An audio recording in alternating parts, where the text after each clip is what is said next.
Mesdames et messieurs, bonsoir et merci car vous êtes de plus en plus nombreux à nous suivre. Voici le flash. 3 soldats parmi les 49 militaires ivoiriens détenus au Mali ont été libérés. Mais avant de commencer, n'oubliez pas de vous abonner et d'activer la cloche de notification, pour pouvoir rester à la une de l'actualité. On commence.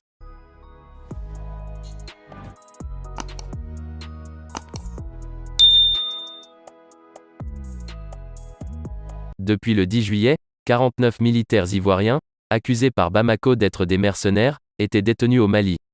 La diplomatie malienne vient d'annoncer la libération de 3 soldats du contingent détenu.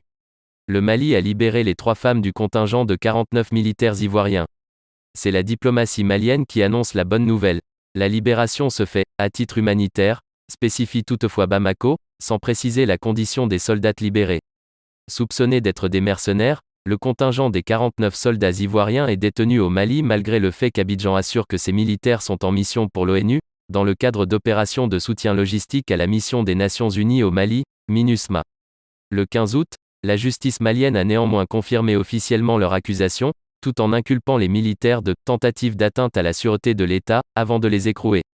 La libération a été accompagnée d'une conférence de presse à Lomé, où ont été remises les 3 soldats, en présence du ministre togolais des Affaires étrangères Robert Dussey et de son homologue malien Abdoulaye Diop. Le Togo a endossé le rôle de médiateur dans cette affaire des 49 soldats.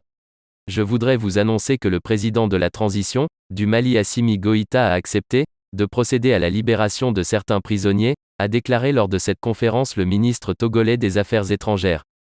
Le ministre directeur de cabinet à la présidence ivoirienne Fidel Sarasoro était aussi présent et a déploré que des manquements et des incompréhensions aient été à l'origine de cet événement fortement regrettable.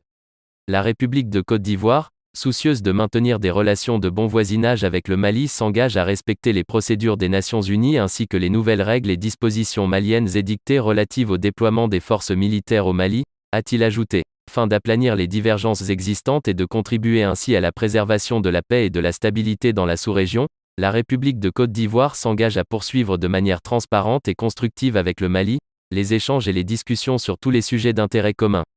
L'affaire avait fortement tendu les relations ivoiro-maliennes. Dès l'annonce de leur arrestation, la Côte d'Ivoire avait exigé la libération, sans délai, de ses militaires.